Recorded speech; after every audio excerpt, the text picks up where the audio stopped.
ખેરાલુ ગોકુલધામ સોસાયટીમાં નવીન મકાન વાસ્તુ પૂજન અને નવચંડી યજ્ઞનો કાર્યક્રમ યોજાયો। ખેરાલુ ખાતે સંતો અને મહંતોએ ધાર્મિક વિધિ કરી સહિત બ્રહ્માકુમારી બહેનો સહિત પરિવારના સભ્યો ઉપસ્થિત રહ્યા।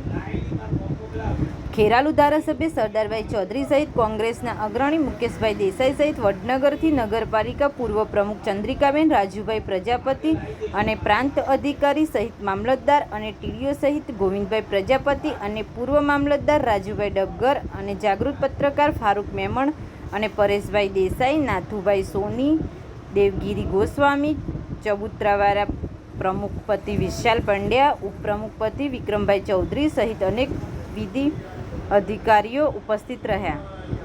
રાકેશભાઈ પ્રજાપતિ ખેરાલુ કસ્બા તલાટીમાં ફરજ બજાવે છે। તેમણે તમામ મહેમાનોનું ફૂલછડી અને શાલ ઓઢાડીને સન્માન કર્યું હતું। સમગ્ર કાર્યક્રમનું સંચાલન આરએસએસના પ્રમુખ કાર્યકર અને અગ્રણી જયંતિભાઈ પ્રજાપતિ વિઠોડાએ કર્યું હતું। વધુ સમાચારો અને અપડેટ્સ માટે જોતા રહો online TV news. Renuka Thakor સાથે સુરેશ ઠાકોર અને ફારૂક મેમણ, ખેરાલુ। વચ્ચે અહીંયા પૂજ્ય બાપુએ જે વોલ્યુમ આપ્યું ભાઈ, પૂજ્ય બાપુના મુખારવિંદથી આપણે બધાએ આશીર્વાદ પ્રાપ્ત કર્યા અને બાપુએ શિવાય માતાજીની જે વાત કરી, અબોલ પશુ પક્ષી કીટ પતંગને આશીર્વાદ આપતો હોય, કોઈ એક જ્ઞાતિને આશીર્વાદ આપવા માટે આ સાધુનું નિર્માણ નથી।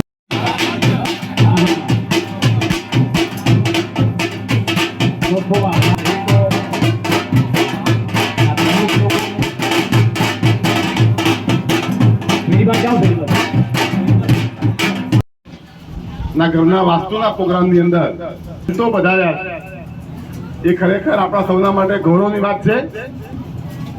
આમ તો રાકેશભાઈ અહીંયા તલાટી તરીકે સેવા આપે છે, પણ રાકેશભાઈ નું ઓલ ઇન વન કહી શકાય ગુરુજી। કરો તો રમેશ સેવાના માટે તૈયાર, એટલે ગધવાળાનું રતન અમારા ખેરાનું બરાબર સેટ થઈ ગયું છે, બરાબર ને રાજુભાઈ?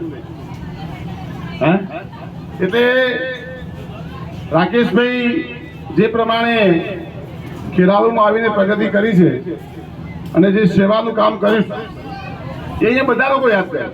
અહીંયા તલાટી તો કસ્બામાં બેઠા છે અને એમની પાસે જ્ઞાનનો ભંડાર છે। તમે કોઈ પણ વિભાગનું કામ પૂછો તો તમે રસ્તો બતાવો, એ પ્રકારની આવડત